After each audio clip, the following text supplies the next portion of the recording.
Bonjour à toutes et tous. Sommes en présence de Jean-Luc Gossens, le président de la SACD du Comité belge, mais aussi scénariste. Bonjour Jean-Luc.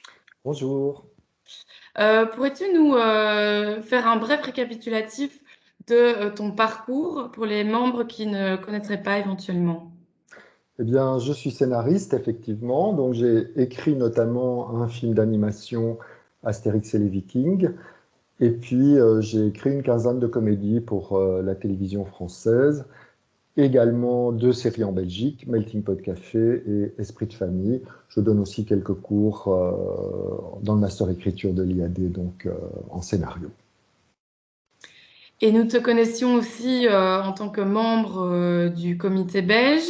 Et à présent, qu'est-ce qui t'a motivé à poser ta candidature en tant que président?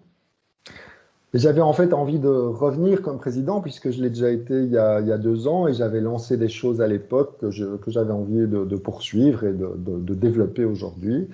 Notamment, je dirais, tout ce qui concerne l'amélioration des conditions de travail et surtout des revenus des autrices et des auteurs. Bon, je pense qu'aujourd'hui, les autrices et les auteurs ne sont pas suffisamment respectés et pas suffisamment payés, ce qui d'ailleurs va tout à fait de pair, et qu'il faut agir à ce niveau-là. Notamment dans l'audiovisuel, pour l'instant, il y a un chantier très très important sur lequel je travaille depuis déjà plusieurs mois, qui est la mise en œuvre de la directive SMA en Belgique. La directive SMA, c'est une directive européenne qui vise en fait à faire contribuer les plateformes, donc comme Netflix, Amazon, Disney, etc., et les télés comme RTL, TF1, enfin les télés présentes ici, les distributeurs aussi, les faire contribuer à la production audiovisuelle d'œuvres européennes. Donc, ça veut dire qu'en fait, on va leur demander d'investir un certain pourcentage de leur chiffre d'affaires dans des œuvres, idéalement de chez nous. Et il faut dire qu'à ce niveau-là, les hommes politiques, enfin, les hommes et les femmes politiques ont fait passer pour l'instant un décret qui est très insuffisant en termes d'ambition, puisqu'on est sur des pourcentages très petits. Et ce qu'on essaye de faire pour l'instant, c'est d'augmenter vraiment sensiblement ces pourcentages. Donc, si on y parvient, on va faire réviser ce décret et ça permettra d'amener dans la production à peu près 20 à 25 millions d'euros par an. Ce qui est plus, il faut le souligner, que le budget, par exemple, du Centre du cinéma, qui est de 10 millions par an, hein, le budget de la commission de sélection. Donc, c'est vraiment pour moi une chance historique et ce serait une vraie révolution si on réussit à amener ces moyens supplémentaires qui nous profiteront aussi, bien sûr, à nous, autrices, auteurs.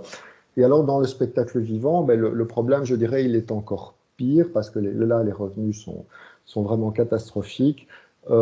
Et pourtant, il y a de l'argent, il y a des subventions, rien que pour le théâtre, c'est plus de 40 millions d'euros par an. Pour le seul théâtre national, plus de 7 millions.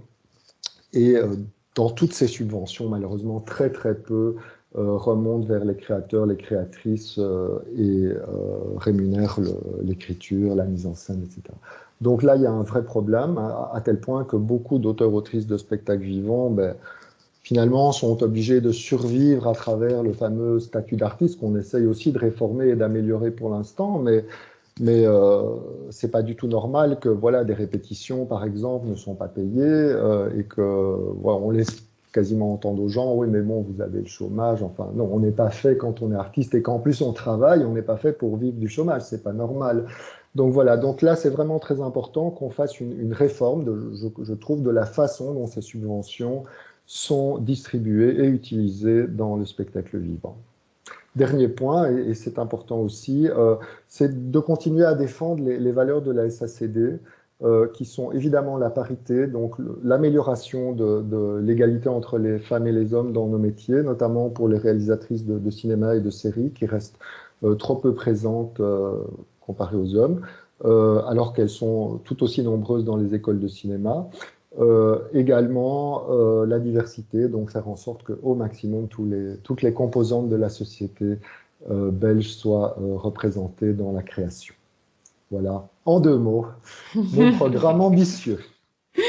Eh bien, merci Jean-Luc. Ça fait beaucoup de vastes chantiers à mener durant ce mandat et nous avons hâte de commencer à travailler ensemble sur tous ces chantiers. Et si vous souhaitez avoir plus d'informations sur le comité belge et son fonctionnement, rendez-vous sur sacd.be.